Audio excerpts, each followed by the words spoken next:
It was supposed to be a peaceful weekend road trip. Charlie, his wife Anna, and their 2 kids were heading to visit his parents in the countryside. The sun dipped behind the trees as their car sputtered and died in the middle of a dense forest. No signal, no passing cars, just the slow creeping sound of wind between the trees. They waited for hours, hoping someone would come, but no one ever did. As night fell, a pale light flickered deep in the woods. It looked like a lantern swinging gently in the distance. "Maybe someone lives there," Anna whispered. Desperate and cold, the family followed the faint glow through the dark forest until they reached a small, old cabin. An elderly man stood at the door, as if he had been expecting them. "Car trouble?"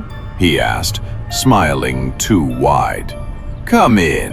I'll make you some tea." Relieved, they stepped inside. The air smelled of damp wood and something else, something metallic. The man's smile never faded. He poured them tea and watched quietly as they drank. Hours later, the forest was silent again. The car sat empty by the road, and when rescuers finally found the cabin a week later, it was covered in dust and cobwebs.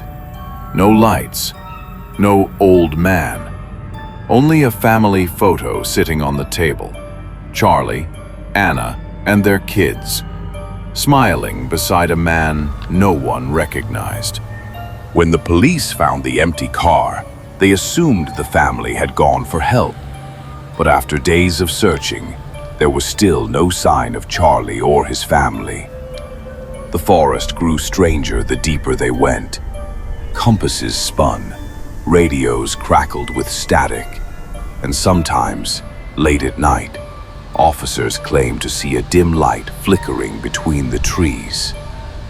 One officer, Detective Harris, refused to give up. He returned to the forest alone one evening, determined to find answers. As darkness fell, the familiar light appeared again. The same soft, pulsing glow. He followed it.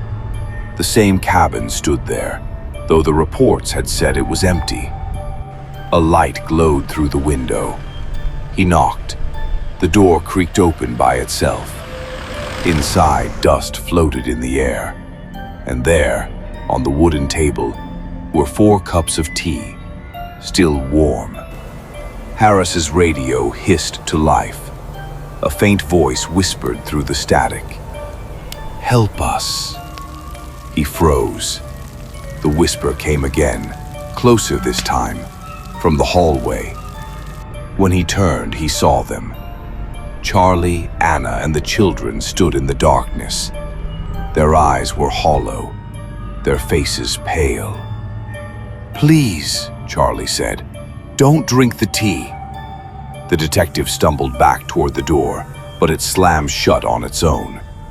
The light in the cabin flickered violently. The last thing Harris saw before everything went black was the old man standing behind Charlie, smiling that same too wide smile. The next morning, the search team found Harris's car parked by the road.